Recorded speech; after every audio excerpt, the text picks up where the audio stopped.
Jadi perjalanan saya seperti tuh sejauh. dulu stockbroker. Saya dulu stockbroker, tapi di institusi. Jadi nanganin nasabah-nasabah institusi, dana pensiun, asuransi, dan lain-lain segala macamnya. Nah, jadi sepanjang kita belajar di pasar modal, kan kita kan banyak belajar dari mereka-mereka yang profesional ya. Mereka yang profesional, akhirnya saya cukup banyak belajar itu malah dari dana pensiun. Dari dana pensiun. Karena mereka itu mengelola dana untuk menghidupi, istilahnya menghidupi para pensiunan. Kan kalau dulu kita kerja itu kan kita mikirnya kan bulan depan gajian lagi, komisi lagi, segala macam gitu kan. Tapi pas kita belajar sama dana pensiun, mereka ngomongin bahwa investasi itu penting banget, cash flow itu penting banget. Kenapa? Karena ketika sudah pensiun itu income hilang semua gitu loh. Gaji udah nggak ada, komisi udah nggak ada, apapun udah nggak ada, kecuali kita punya usaha sampingan. Nah, jadi setelah cukup lama berjalan di pasar modal, akhirnya saya memutuskan untuk bahwa oke, artinya investasi ini benar juga ya. One day orang kan akan nggak kerja lagi tuh. Jadi saya harus mulai lebih awal, lebih segera untuk bisa berinvestasi. Nah, berinvestasi macam-macam. Cuman karena profesinya di pasar modal ya investasi di saham itu sangat menarik, menguntungkan, bahkan liquid gitu loh. Jadi kepepet butuh uang pun kita masih bisa cairin, tapi ya amit-amit jangan sampai kita kepepet lah. Jadi investasi tetap bisa disimpan selama mungkin gitu, Mbak Dila.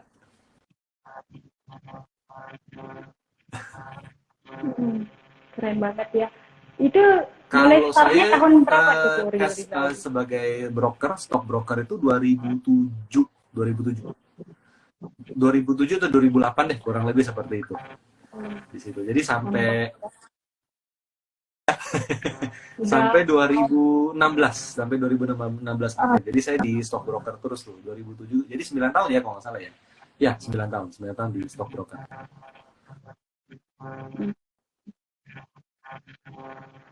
jadi untuk mengenal Iya, saham betul. hampir 20 tahun ya Rio. Panjang banget nih Rio, sudah legend nih, sudah legend Rio nih di saham. Untuk di awal-awal karir nih Rio di kanal saham gimana nih pengalamannya? Kendala apa yang dihadapi, struggle apa yang Awal-awal disiapkan itu kalau bingung ya. yang di Awal-awal itu awal-awal? bingung karena kan kita kan mau cari informasi di mana, mau belajar di mana, lalu apalagi kan zaman dulu ya, zaman dulu kayak udah lama banget gitu ya. Jadi saya kan start investasi itu kan pas kuliah, pas tahun 2000-an awal. Pas kuliah. Nah, pas kuliah itu kan internet kayak nggak ada deh. Kayaknya smartphone belum ada. Dulu handphone masih Nokia gitu kan, masih Nokia, masih Siemens, zaman-zaman gitu. Jadi mau cari informasi itu nggak ada gitu loh. Sekarang beda. Sekarang tuh mau cari informasi di mana-mana ada. Tapi ujung-ujungnya sama sih. Jadi bingung juga. Nggak ada informasi bingung, kebanyakan informasi juga bingung gitu. Nah, jadi ya jadi mau nggak mau saya coba belajar dari buku gitu ya, lalu dari apa senior senior di sana. Jadi dari senior, dari buku gitu, akhirnya saya belajar untuk mendalami uh, pasar modal ini, Mbak Dila.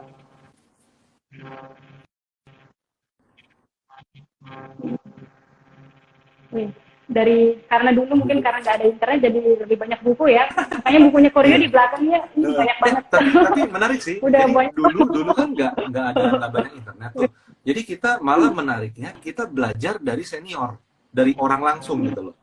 Jadi itu bagi saya agak beda dibandingkan kalau kita cuman baca buku atau lihat. Kalau sekarang kan lihat YouTube lah, lihat Instagram gitu ya. Nah, jadi kalau kita bisa ketemu langsung itu malah lebih dalam lagi gitu loh belajarnya.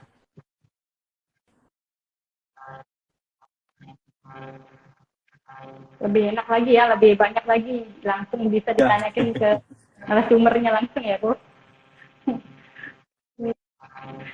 Ya, karena pengalamannya Koryo sudah lama banget, hampir 20 tahun nih. Untuk kacamata Koryo ngelihat market 3 tahun ke belakang sejak pandemi ini, gimana tanggapannya Koryo?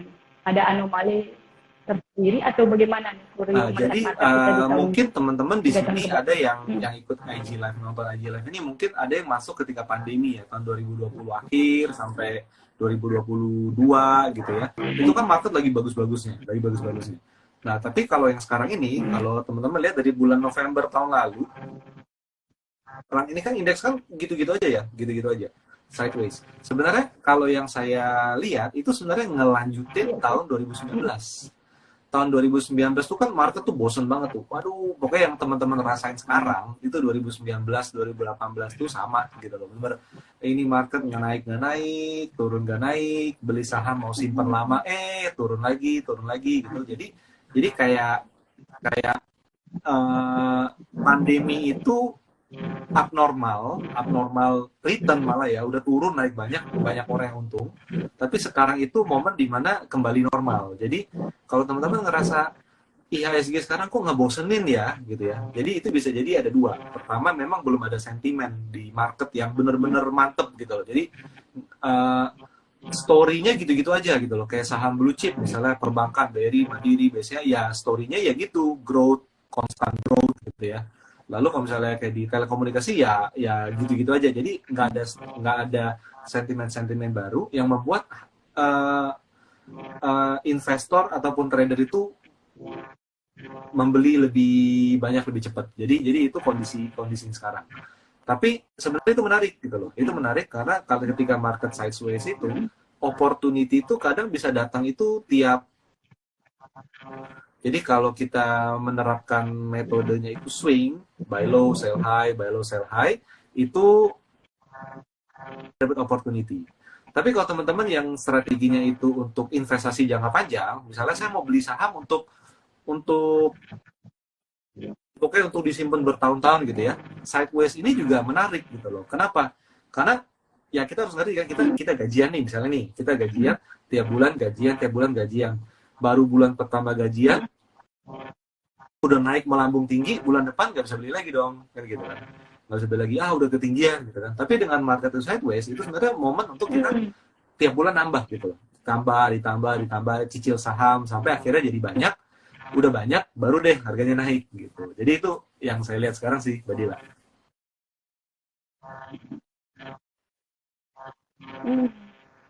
Harus Iya. momentum untuk mulai cicil-cicil ya saham-saham yang mungkin lagi dalam keadaan posisi murah.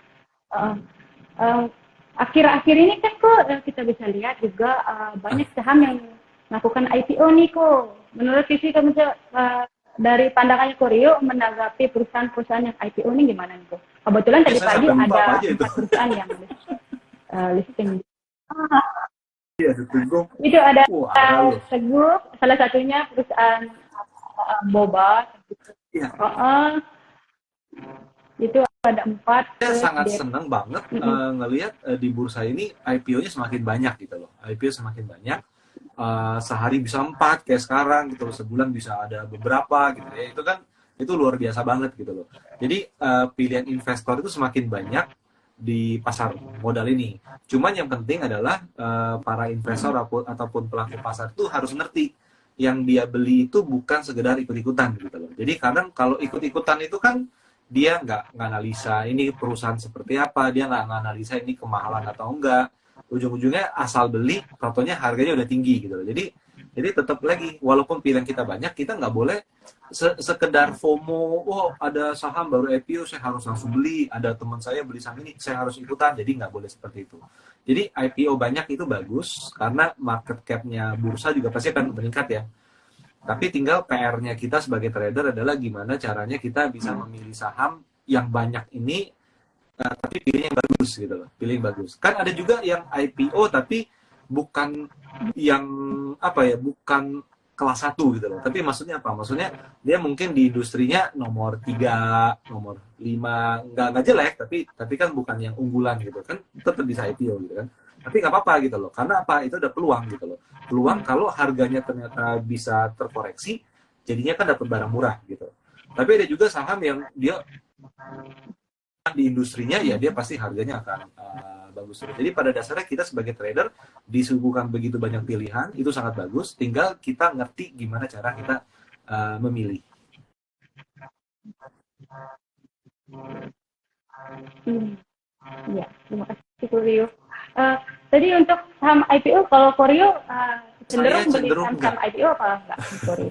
Kalau Kalau saya enggak. Jadi beberapa iya, tapi enggak. kalau sebagian besar jadi gini, saya itu tipenya pakai data ya Mbak ya. Jadi karena pakai data eh, juga menggunakan technical, saya butuh data gitu loh. Jadi bukan berarti oh IPO itu nggak bagus, nggak direkomendasikan, bukan seperti itu. Tapi saya butuh data. Jadi saya butuh data misalnya data harga, data pergerakan mungkin 2 minggu pertama gitu.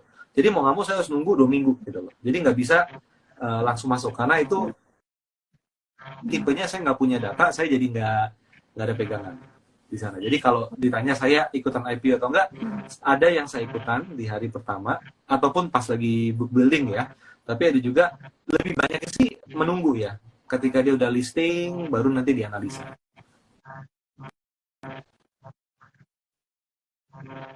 Hmm, bagus sekali ya, terima kasih Kurio untuk jawaban untuk tadi dari pertanyaan. Lanjut karena tadi Kurio bahas soal investing dan trading, mau tanya nih Kurio, kalau karena di market ini kan tipe investornya banyak. Hmm. Untuk itu kalau untuk lebih cuannya di market yang kondisinya seperti ini, lebih cuan maksimal itu jadi investing atau ke trading. Sebenarnya Menurut kalau menurut Kurio. saya ini ya mungkin saya akan bedain dulu dikit. Kalau saya bicara kalau kita di pemikiran saya kalau investasi itu untuk disimpan lama, disimpannya itu mungkin di atas 2 tahun, bahkan 5 tahun, bahkan kalau bisa nggak dijual-jual gitu. Jadi jangka panjang banget. Dan dia harus kasih dividen dan bukan posisi saham nyangkut. Itu investing ya, jadi nggak boleh nyangkut. Nah, nah kalau trading itu artinya kita bisa opportunity beli jual dalam jangka pendek ataupun jangka menengah. Nah jadi kalau bagi saya itu harus punya dua-duanya, harus punya dua-duanya. Ada investing, ada trading.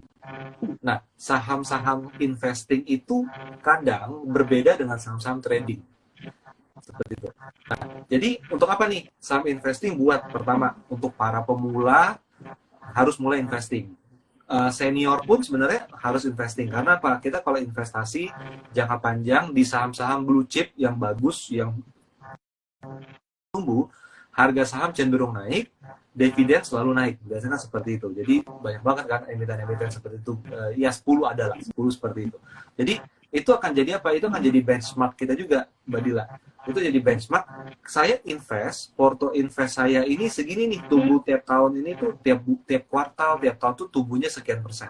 Nah, kan ada saham trading nih. Nah, ketika kita trading, dari invest di situ. Itu kan jadi penilai kita gitu loh. Jadi kalau lebih bagus ya udah fokus juga di sana, tapi jangan lupa invest. Tapi kalau ternyata lebih jelek, tahu apa masalahnya. Oh masalahnya saya kurang disiplin, kurang belajar segala macam. Tapi syukur-syukur ada porto invest yang bisa naik gitu. Jadi nanti ujung-ujungnya kita sebagai trader kita lebih taktis. Oh saya lebih jago invest ya. Ya udah saya invest aja tiap bulan cicil saham gitu. Tapi kalau oh saya jago trading ya, ya udah tradingnya dimaksimalin. Nanti keuntungan dari trading sebagian sisihkan buat invest.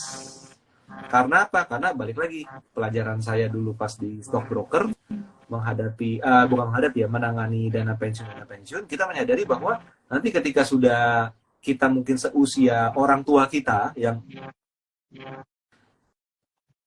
pendapatan lagi gitu kan. Jadi satu pegangan kita ketika nanti udah ya punya income lain gitu Mbak Dila.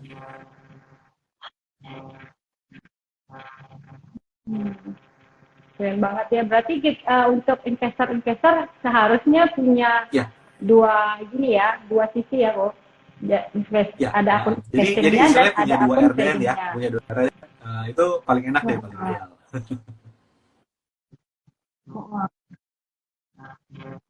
ya, karena baiknya mungkin nggak Oh dicampur iya, ya kok jangan untuk Mbak. Jadi investing nanti dan kadang ya, tradingnya kadang kadang yang buat biar invest nggak. kejual gitu. Jadi dia trading, yang buat trading nyangkut jadinya invest. Suka ada kan yang kayak gitu. Benar banget itu. Untuk akun investasinya Koryo lihatnya itu cara pilihnya gimana tuh yang invest untuk akun yang investing, kan kita lihat untuk jangka panjang banget kan, itu untuk pemilihannya Emitennya, metodenya Koryo ngelihat itu dari sisi apanya tuh emitennya. kalau buat Jadi investing jangka panjang. jadi kita harus bertanya dulu nih, kita bertanya dulu sama diri kita, bisnis apa yang sampai nanti saya 20 tahun lagi atau gimana gitu ya masih ada. Poin utama. Jadi jangan sampai kita invest di perusahaan yang sekarang aja udah terkeok-keok gitu loh. Udah terkeok-keok. Jadi apa aja yang masih ada gitu loh. Lalu setelah itu kita tanya lagi, kita periksa lagi, apakah pemilik bisnisnya itu serius dengan perusahaan dia? Kan yang IPO di bursa ini kan macam-macam ya, Mbak ya. Ada perusahaan yang IPO adalah perusahaan besar yang memang tulang punggung pemiliknya gitu loh. Di sana. Tapi ada juga perusahaan-perusahaan yang IPO ini kan perusahaan yang anak usaha kecil dari suatu nasi, misalnya gitu. Tentu kan beda antara wah ini hidup mati gue nih di perusahaan ini nih, saya akan serius gitu loh. Tapi ada juga yang ini ya bisnis kecil saya IPO kan, ya mungkin penanganannya akan bisa jadi seperti itu. Jadi yang saya perlu tahu di situ adalah bisnisnya bisa terus ada, manajemennya itu memang serius gitu loh. Biasanya ukuran serius adalah ini adalah bisnis utama mereka. Itu salah satu yang jadi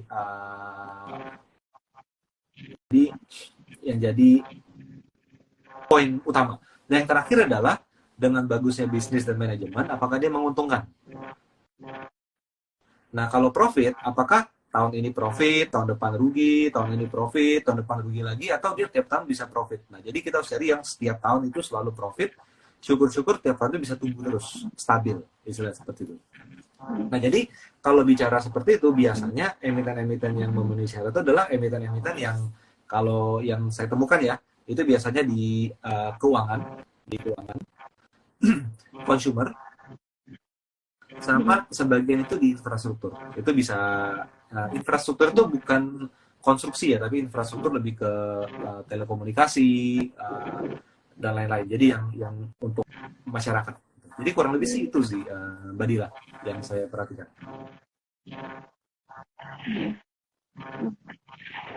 Keren banget ya untuk teman-teman rekan investasi tadi sudah dijawab tiga metode ya untuk melihat saham yang bisa di-hold untuk jangka panjang. Jadi bisnisnya ya kok yang jangka panjang yang bisa bertahan, sustainable, bisa sampai 20 sampai 30 tahun ke depan itu. Terus pemiliknya, yang kedua itu pemiliknya, dan tidak bertumbuh dan jadi profit kan mau dibilang sebagus apapun, bagus, tapi kalau dia nggak profit, ya ngapain kita invest kan gitu kan? Kita kan sebagai investor, bahkan teman-teman semua mau kita mau bisnis usaha sama teman kita yang lain kan ujung-ujungnya kita butuh bagi hasil kan. Ada untung, yuk bagi hasil berapa pembagiannya gitu kan. Tapi kalau perusahaannya nggak untung, gimana dia mau bagi hasil? Dividen. Kalaupun perusahaannya untung, tapi dia nggak pernah mau bagi hasil, itu kan juga simpan saham kamu lama-lama gitu kan, tuh jadi pertanyaan juga gitu Mbak. Nah. Baiknya yang bagi dividen juga ya, yang rajin bagi dividen dan besar dividennya. Keren banget. Ini ada pertanyaan juga nih masuk karena kita ngomongin investasi. Ini dari Kak Rosiana itu tanya bagaimana cara mengukur kemampuan seseorang itu dalam mengukur kemampuan itu sebenarnya lebih ke budget ya. Jadi kita kayak ini sebagai apa nih? Apakah sudah kerja atau masih mahasiswa atau sudah pensiun macam-macam ya. Cuma intinya kita kalau setiap bulan ada pendapatan kan prinsip dari financial planning itu kan 10-20% disisihkan buat investasi.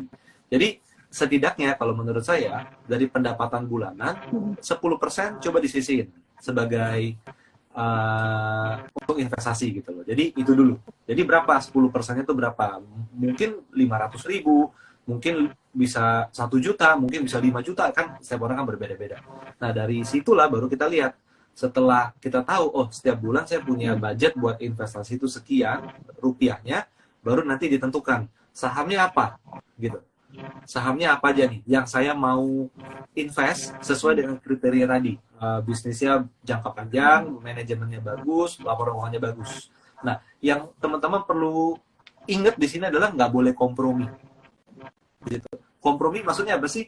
Misalnya kayak contohnya, saya coba cek dulu. Misalnya nih,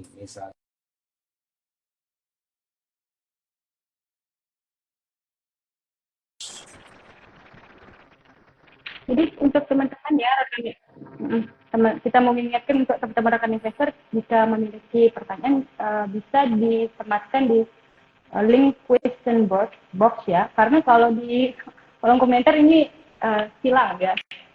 Baiknya di question box ya teman-teman. Kalau mau ada. Mbak, tadi saya keputus ya, ya, Mbak Dila. Oke, nggak apa-apa. Sekarang sudah sedikit terputus sebentar. Jadi sampai mana ya? Sampai budget ya. Budget misalnya nih kita sederhana deh, pendapatan sebulan 5 juta. Lalu budgetnya itu artikan 10%-nya tuh 500.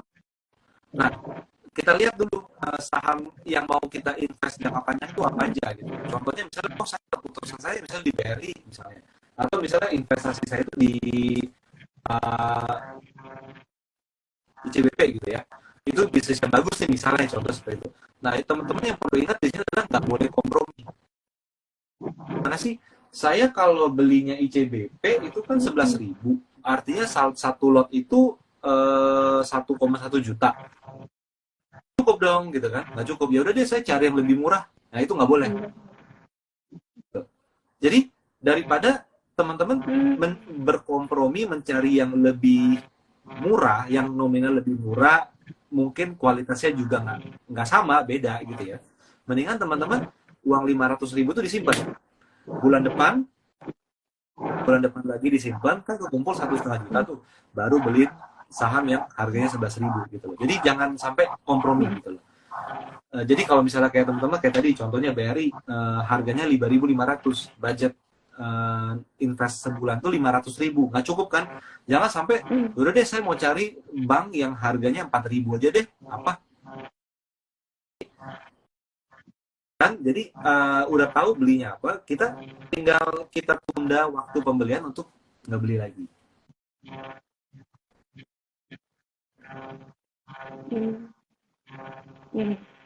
Baiknya siapkan sesuai dana yang sesuai harga sahamnya ya. Jangan sampai salah nanti kalau malas nanti kalau salah pilih saham jadinya gitu. Nyangkut terus dapat loh. Kalau nyangkut biasanya tuh dipertahankan tuh nyangkut nggak jadi invest jadinya.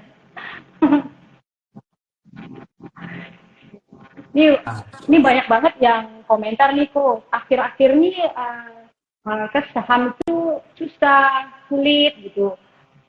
Kalau tips dari Korea untuk sabarkan investor tetap bertahan di berinvestasi di banyak yang bilang sekarang saham tuh sulit gitu ya, nggak naik-naik. Mungkin karena udah kena enaknya pandemi.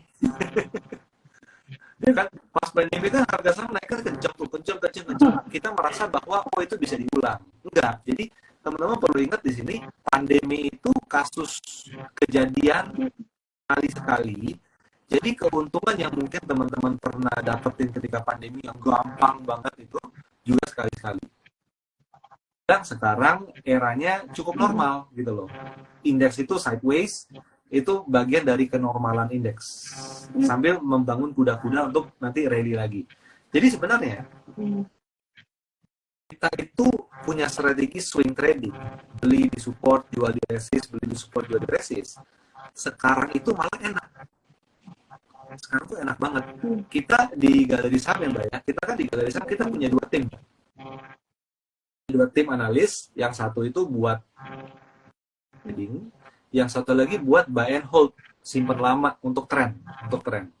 Jadi hasil saham yang swing, buy low sell high, itu bagus banget gitu. Itu dari awal tahun sampai sekarang itu outperform aja. Itu benar-benar bisa dibilang jauh di atas IHSG. Tapi kalau yang trend following, beli dan simpan, itu returnnya itu lebih tinggi dari IHSG. IHSG minus 2%, kitanya itu plus 2%. Jadi tipis. Jadi Jadi sebenarnya kalau kita bisa mengubah strategi menjadi swing trading, sebenarnya ini lagi enak-enaknya gitu.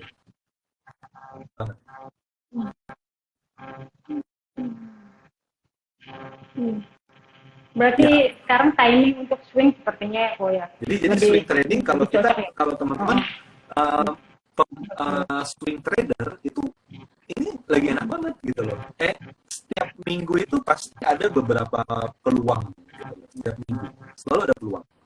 Tapi kalau teman-teman beli saham untuk saya mau beli untuk nanti bisa bigger gitu ya, wah itu berat banget sekarang.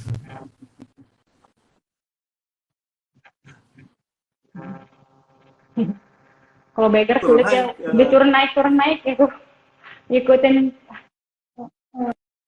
Betul. Sebaiknya nah, mungkin kalau udah cuan diamankan dulu ya. Kita harus swing trading kan, buy low, sell high, buy low, sell high di sana.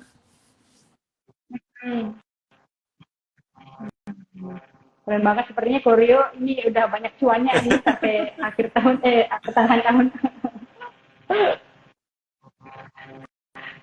Tipsnya mungkin untuk ini teman-teman kita yang mau seperti Koryo cuan terus konsisten gimana? Jadi untuk bisa cuan sebenarnya gini, cuan konsisten tiap bulan sekian itu sulit, itu nggak bisa. Tapi cuan konsisten maksudnya misalnya kayak kita nganalisa saham dengan cara yang sama, pakai metode yang sama, bisa konsisten dipakai terus-menerus, itu bisa banget gitu. Itu bisa banget. Jadi trader itu, kita sebagai trader atau investor harus meluangkan waktu kita untuk belajar dulu.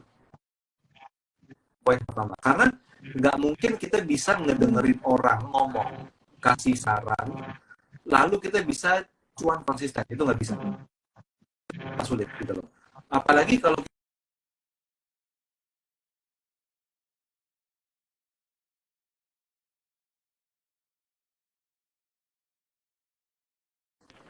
di situ tes agak keputus ya kayaknya ya. Maaf, sepertinya tadi iya keputus mungkin. Boleh diulang gitu. Ya, jadi kalau kita cuman mendengar kata orang, saran orang, rekomendasi orang, kita mustahil bisa cuan konsisten. Bahkan kalau saham yang diomongin itu ternyata multi-bagger, bisa naik sampai 100%, bisa nyimpen lama. Kenapa? Karena yakinnya itu nggak ada, gitu loh. Itu ada kalau kita punya pegangan gitu loh, teman-teman. Jadi yang pertama adalah belajar gitu loh. Itu paling penting deh. Itu benar-benar. Yang kedua adalah praktek dengan konsisten. Jadi kadang kita kan belajar itu, kadang kita belajar tuh kayak anak SD disuruh belajar gitu loh. Anak SD suruh belajar tuh gimana? Mohon maaf ya. Dilesin renang, dilesin basket, dilesin bahasa Inggris, dilesin segala macam, bla bla bla segala macam gitu kan ya. Yes, itu untuk anak sekolah, setuju. Tapi kalau kita udah mau belajar di pasar modal, kita harus apa? Kita udah belajar, kita harus praktekin itu bener-bener. Karena di sini fokus kita bukan saya tahu itu, saya tahu ini, tapi saya pengen juara kan gitu kan. Nah untuk bisa juara kita kan harus fokus gitu kan. Kita harus praktek, dan praktek itu harus yang sama diulang-ulang terus-menerus gitu, Mbak Dila. Nah jadi itu poinnya. Nah tinggal yang ketiga adalah ketika kita lihat momentum. Trader itu harus menunggu ada, belinya ada, baru dia action. Jangan sampai kita itu merasa tiap hari harus trading aja gitu loh, harus beli aja, pokoknya market hijau beli, market merah beli, market flat beli, itu pokoknya itu jadi kayak terlalu ambisius gitu. Nah itu yang nggak boleh.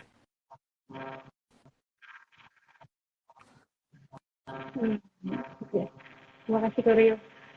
Kebetulan karena Koryo bahas tadi ya belajar, praktek, dan momentum.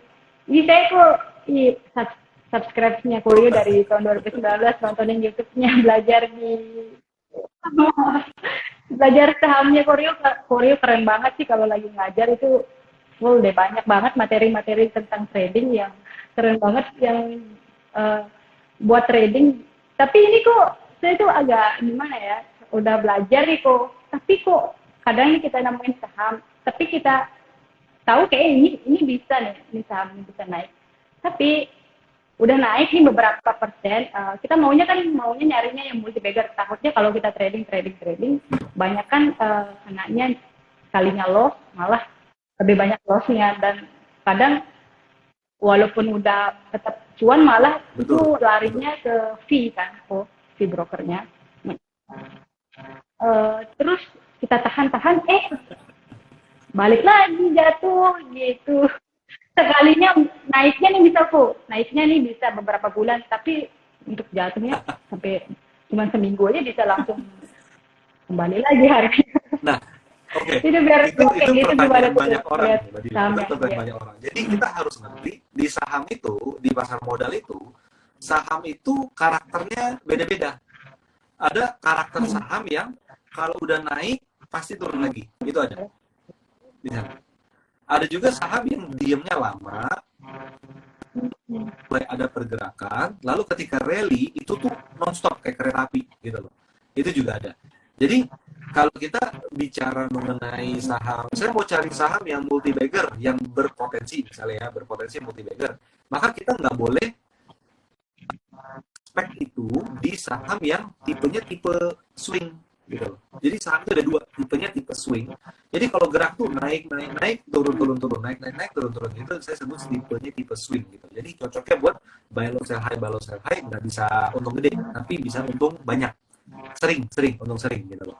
Nah, tapi kalau saham yang mau multi bagger, yang dianggap bisa multi bagger, maka kita harus melihat saham tersebut punya karakter trending, konsisten. Jadi pelajari harga saham. Kalau sahamnya itu turunnya non-stop, pokoknya turun terus, bukan yang zigzag, tapi turunnya tuh cukup rapi. Biasanya naiknya juga rapi. Itu di sana. Jadi kalau misalnya saya mau mencari saham yang bisa gain-nya itu lebih maksimal, biasanya akan sulit. Kalau kita ternyata belinya saham yang itu Mbak Dila. Ya, jadi satu saham pasti satu karakter, nggak bisa gonta-ganti. Bisa gonta-ganti ya. Harus tahu karakter dari sahamnya tersebut. Betul. Jadi tipenya dia saham swing atau dia saham trend. Jadi kalau saham trend itu turunnya tuh non-stop, tapi kalau naik juga tipenya non-stop juga. Itu tipe-tipenya.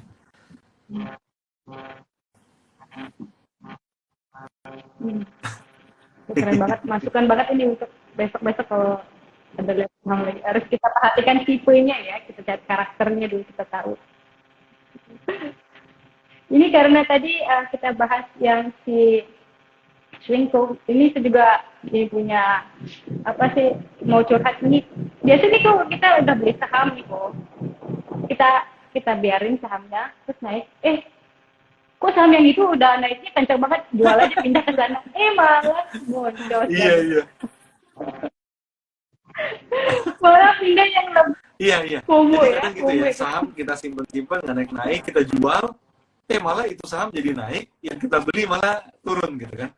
Itu sebenarnya psikologi sih Mbak Dila. Jadi karena kita bisa ngelirik saham itu karena udah gerak naik.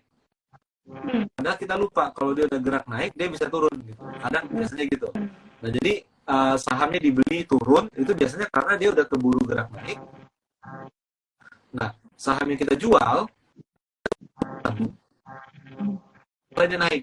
Biasanya kita jual saham itu pas lagi naik, dia resist. Gitu loh. Jadi misalnya resisten nih, udah naik, turun lagi, kita berharap kan, ini kapan dia rally gitu kan. Tapi pas dia naik lagi ke resisten, saya jual deh, saya ganti yang itu gitu kan. Totalnya dia breakout, rally kenceng gitu kan. Nah jadi karena apa? Karena kita perlu ingat, konsolidasi saham itu kan gerak ke kanan ya. Konsolidasi itu kan geraknya ke kanan gitu loh. Itu kan gesernya kan ke kanan. Jadi seiring waktu grafik saham itu bergerak ke kanan, waktu berjalan maju, itu kan yang makin lama banyak kan gitu kan. Misalnya itu sederhana gitu. Jadi pas kita udah nggak sabar, ternyata itu sudah. Jadi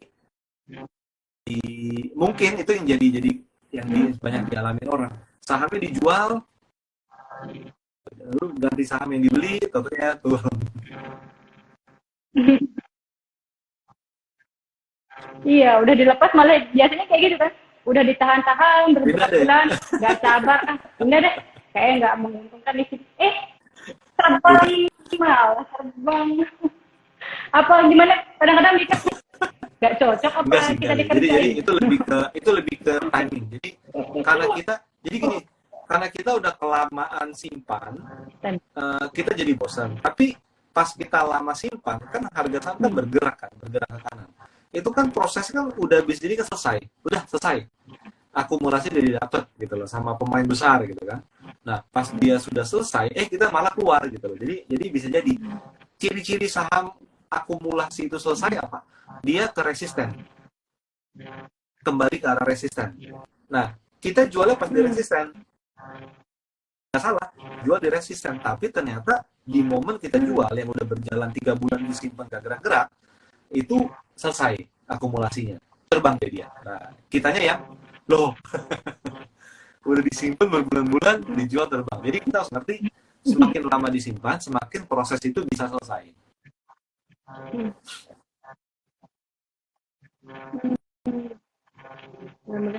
Nah, kalau untuk bedain resistennya yang mau naik itu terbang sama resisten itu yang memang disentuh mau turun itu gimana? Ada tekniknya sih, Ada- itu ada tekniknya. Jadi balik lagi, sahamnya swing lagi konsolidasi, itu pasti sering banget break resisten turun lagi, itu udah pasti. Nah, kita yang kalau penganut breakout melihat saham yang swing itu pasti salah mulu, udah break resist kok nggak naik ya, kok turunnya. Jadi kita harus ngerti saham yang kita hadapi itu saham tipe apa. Kalau tipe saham swing, kita nggak boleh beli break resisten. Jadi kalau tipe sahamnya saham swing, sideways, naik turun, kita harus beli di bawah gitu loh.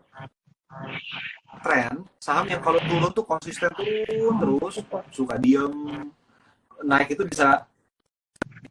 Nah, itu baru kita belinya pakai break resist. Nah, yang jadi kendala adalah resisten kedua jenis saham itu beda. Gitu loh. Jenis saham itu beda total gitu, Mbak. Jadi saham swing resistennya beda ngitungnya dengan saham trend resistennya ngitung gimana. Jadi itu memang itu kondisi yang berbeda sesuai dengan karakter saham tersebut.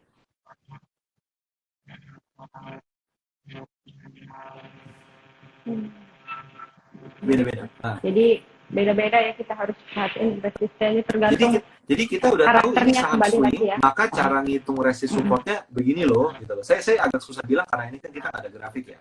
Tapi kalau kita ngelihat, oh ini saham tipe trend, saham trend. Kalau turun downtrend kuat, kalau uptrend kuat gitu ya, maka resist supportnya juga beda gitu loh. Nggak bisa pakai cara yang sama. Itu yang jadi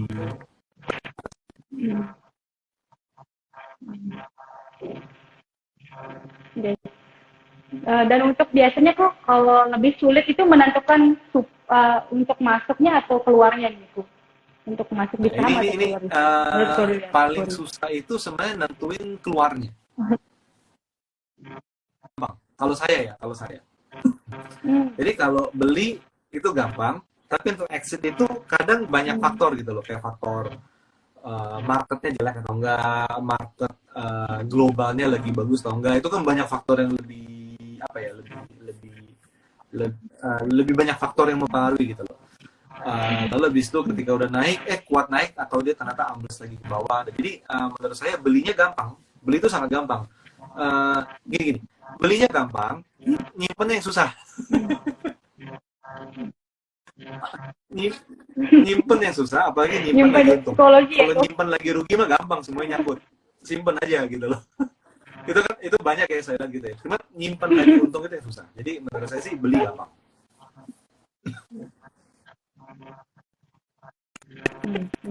Nggak tahu ya, pengen jual kok kalau udah untung. Takutnya dijual, pokoknya multi bagger itu kan. Nah itulah kenapa akhirnya kita perlu belajar untuk mengerti untuk saham tren nyimpennya itu gimana. Saham swing nyimpennya itu gimana. Kalau untuk saham swing mah gampang. Saham swing itu nggak perlu simpan lama-lama gitu loh. Udah sampai atas jual gitu loh. Sampai di support beli, sampai di atas jual. Jadi nggak ada strategi nyimpen untuk saham swing trader gitu loh. Tapi kalau untuk saham, kalau teman-teman mau punya saham yang bisa multi bagger, udah sempet punya, gimana nyimpennya? Nah, itu dia. Nyimpen saham tren itu yang metode gitu Mbak. Trend following method. Salah satunya gunakan moving average. Itu contohnya, salah satunya. Jadi selama dia berada di atas moving average, simpen aja. Gitu. Nah, itu salah satu yang paling sederhananya kayak gitu.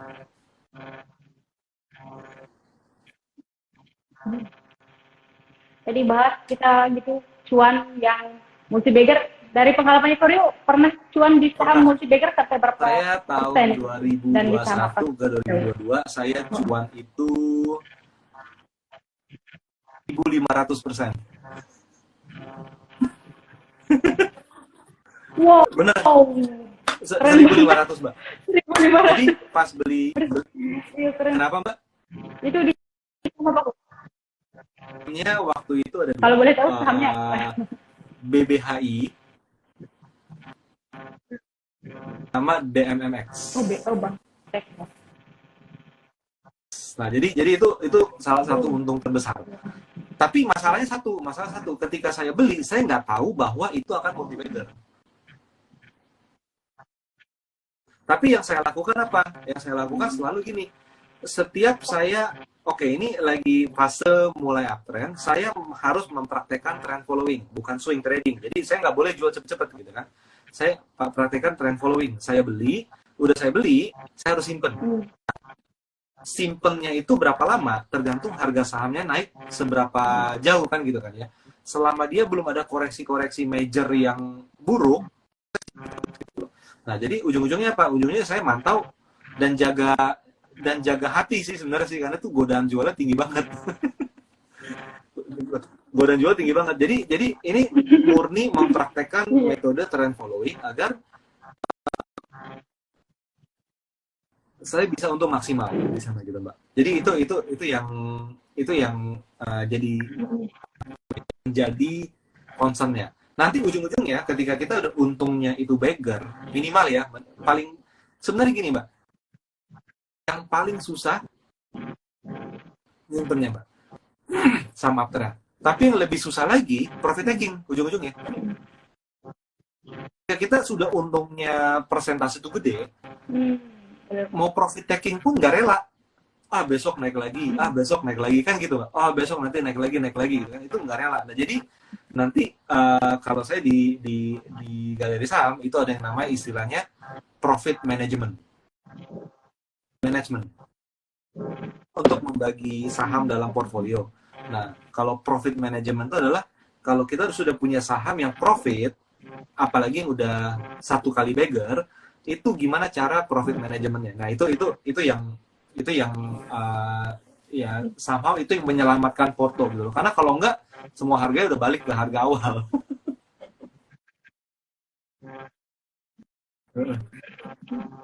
Keren banget, 1.500%.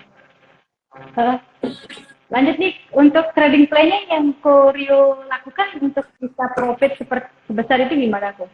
Trading plan yang biasa Koryo yang gunakan untuk trading plan, kalau untuk trading plan saya itu membagi dua RDN Mbak, satu RDN buat swing, lalu satu lagi RDN buat trend following. Jadi kalau untuk swing trading itu mostly sederhana, kita bener tentuin resist, tinggal buy on support, sell on resist, udah itu beres.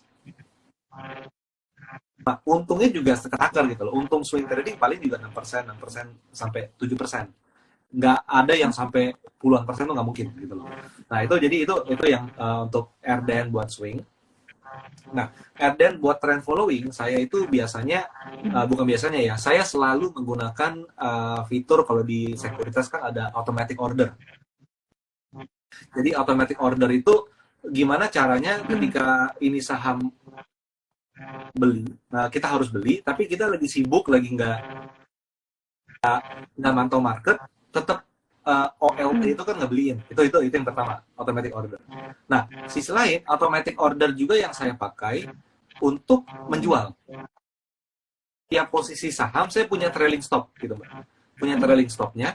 Nah, misalnya bukan berapa persennya, turun ke bawah level berapa, saya harus jual.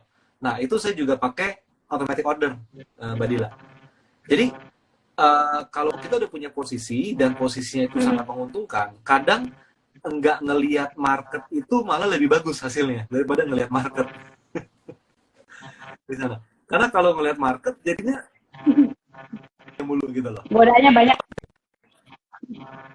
Apalagi udah lihat market, lihat Dow Futures, lihat Eropa buka, lihat apa segala macam, kayak itu udah kacau balau gitu kan. Jadi kalau untuk yang trend following, yang saham multi bag, saya menggunakan automatic order ketika beli, break resist, sama ketika nyimpen, saya pasang trailing stop itu pakai automatic order. Jadi saya nggak mikir-mikir kalau memang udah waktu dijual, ya kejual. Tapi ternyata kalau dia naik terus, terevisi terus-menerus gitu, Mbak Dila.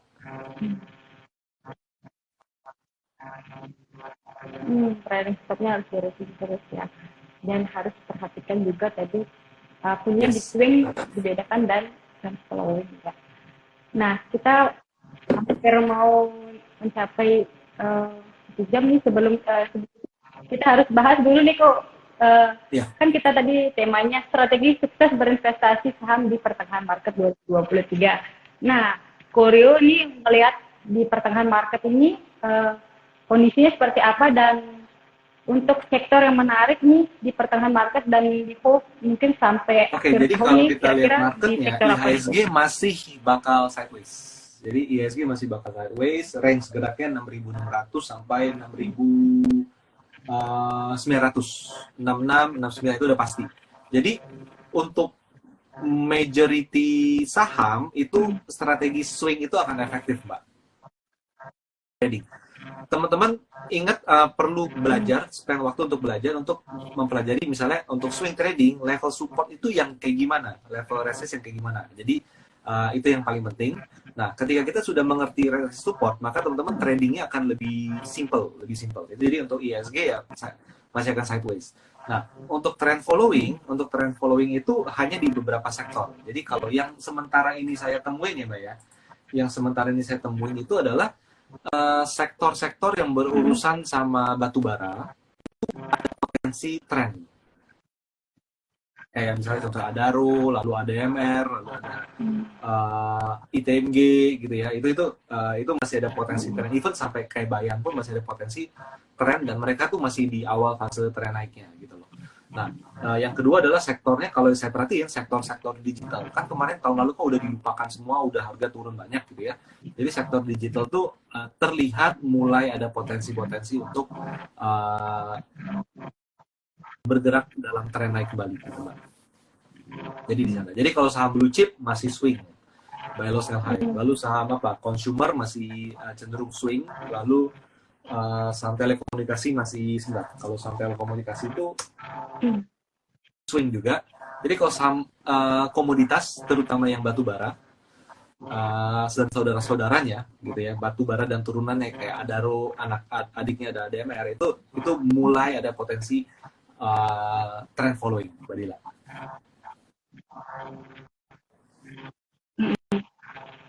Baik. Jadi di dua sektor ya yang Koryo rekomendasikan, itu sektor batubara dan digital. Sektor batubara digital.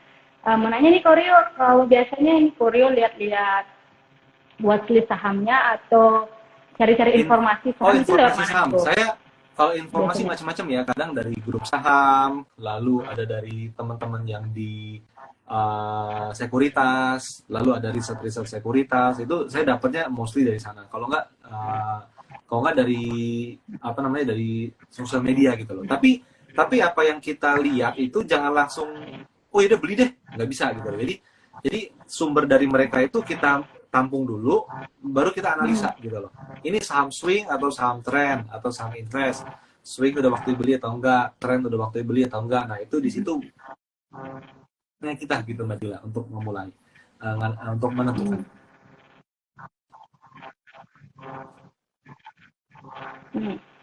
Nah, kalian yang mungkin Koryo nambahin buat Koryo melihat stock pick atau saham-sahamnya yang watchlist sahamnya, itu dan informasi seputar saham itu ada di IDX itu ngeluarin aplikasi terbaru namanya IDX Mobile. Benar, tapi Korea. belum. Nggak tahu belum Korea? IDX Mobile ya Mbak ya? Ya, IDX Mobile itu bisa di-download lewat Play Store dan App Store Korea. Ini aplikasi terbaru. Oke, siap. Jadi buat memudahkan banget ya untuk rekan-rekan investor itu mau tahu informasi itu seperti mau kapan bagi saham perusahaan bagi dividen atau informasi laporan keuangan, chart-chart saham itu, dan biasanya juga kalau yang mau nyari tahu seputar sektor-sektor yang tadi seperti Koryo sebutkan itu ada kok, dan berita-berita terbaru dari luar negeri itu currency dan sektor-sektornya itu banyak banget di IDX Mobile. Jadi mungkin untuk teman-teman biar memudahkan kalian dalam mendapatkan informasi bisa download IDX Mobile ya. Nah mungkin kok karena hampir kita mau selesai live nih, kalau untuk Koryo nih melihat saham, tipsnya yang perlu terpenting banget nih yang perlu dikuasai oleh seorang investor. Jadi kalau bicara trading, yang paling penting karakter. Jadi dia karakter itu swing atau trend, itu yang paling penting. Tentunya dengan volume likuiditas yang wajar ya, jangan yang nggak liquid gitu ya.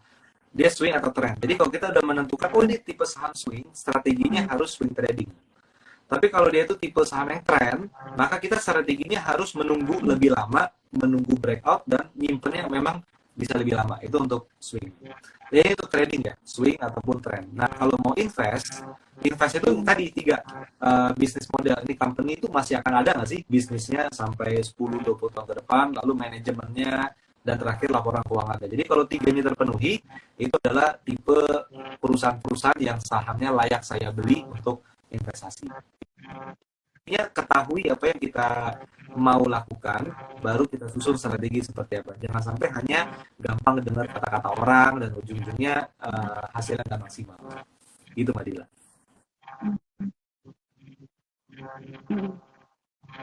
Keren banget. Untuk di galeri saham nih, Koryo ada kelas ya berkala. Di galeri. Tapi ya nanti baru ada mungkin tanggal 29 Juli ya Mbak ya, multiple trading strategy. Tapi nanti tanggal 29 Juli. Itu online. Itu online atau offline tuh kalau boleh tahu kelasnya? Online. Itu yang dibahas biasanya apa, dan itu biasanya untuk sektornya di yang newbie atau emang untuk yang kelas kita selama teman-teman udah punya pengalaman transaksi setidaknya 3 bulan, itu udah cocok gitu. Jadi udah mengenal bid offer seperti apa, lalu melihat cara beli saham gimana, cara jual saham bagaimana, itu udah sangat cocok. Jadi nanti di kelas multiple trading strategi tanggal 29 besok itu kita akan belajar mengenal karakter tadi, saham swing atau saham trend, lalu kalau swing cara analisanya gini, kalau saham trend cara analisanya gitu, sampai di bagian membuat trading plan, belinya di mana, nyimpennya gimana, belinya berapa persen, nanti jualnya gimana, kayak gitu Mbak Dila. Keren banget ya. Itu mungkin kalau teman-teman tuh yang mau belajar lebih lanjut biar sukses investasi seperti Koryo Rizali bisa ikutin mungkin kelasnya Koryo, karena saya juga penggemarnya Koryo. Kalau mau belajar di saham tuh belajar lihat di YouTube-nya galeri saham.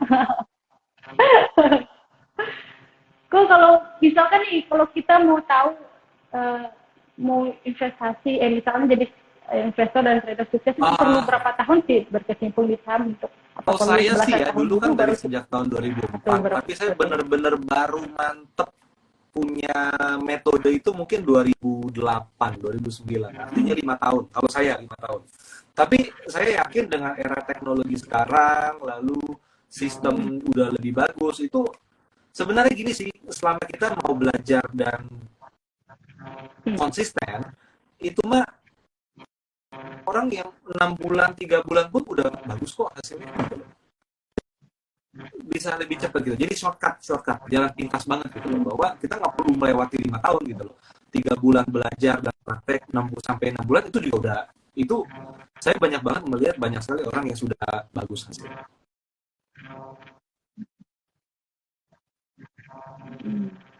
Belajar dan harus nemuin Ya, mentor yang baik ya aku. Iya, harus baik ya.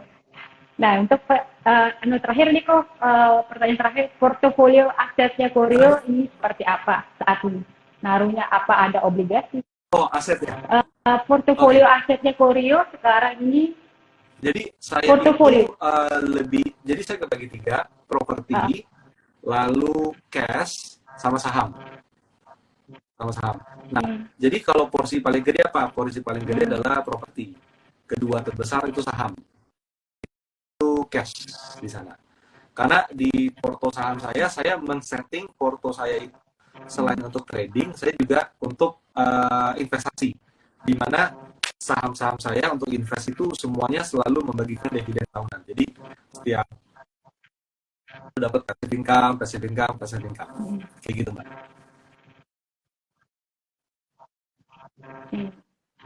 Keren banget. Ya, tadi ya, untuk portofolio aset kalau mungkin bisa diterapkan itu kalau teman-teman cara investasinya seperti Koryo. Properti, jadi terbesar properti, kedua saham, ketiga baru. Saya nggak banyak yang lain-lain.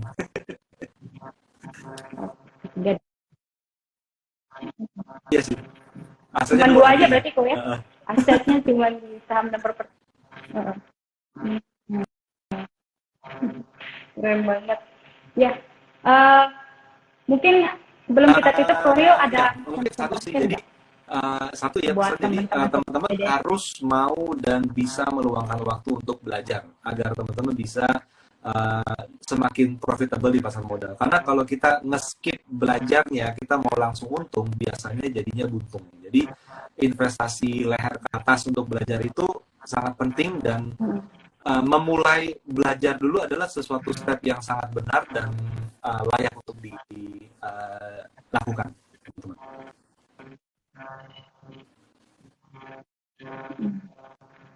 Keren banget ya. Harus belajar ya. Kalau mau sukses ya, tuh seperti Koryo harus belajar. Bisa dicontoh nih mentor baik seperti Koryo. Bagi sharing saham ilmunya keren-keren banget di YouTube-nya, di Galeri Saham. Baik kok, sebelum kita tutup, nih mau informasiin ke teman-teman untuk giveaway-nya ya, teman-teman nanti bisa follow dulu Instagram dari IDX NTB, terus nanti pertanyaannya ada di story Instagram dari IDX NTB, dan kalian bisa komen jawabannya nanti di postingan feed dari sesi live akhir yang nanti kita share ini. Jadi ada 3 orang pemenang yang bakal beruntung dapetin giveaway free saldo top up e-money dari kita ya. Terima kasih Koryo Rizaldi udah mau temenin kita bahas bincang-bincang saham dan sharing semuanya. Terima kasih Koryo untuk hari ini. Semoga bisa bertemu di di sesi live lainnya, atau mungkin bisa main-main ke Lombok nih Koryo, mau ada kelasnya mungkin. Udah pernah ke Lombok Koryo sebelumnya? Beberapa kali. Oke. Ya, makasih Mbak Dila, teman-teman semuanya. Ya, terima kasih Koryo. Terima kasih semua teman-teman dan rekan investor sudah bergabung sama kita sampai akhir sesi live. Terima kasih ya. Dan jangan lupa kalau mau dapetin hadiahnya, pantengin storygram kita untuk dapetin giveaway, karena pertanyaan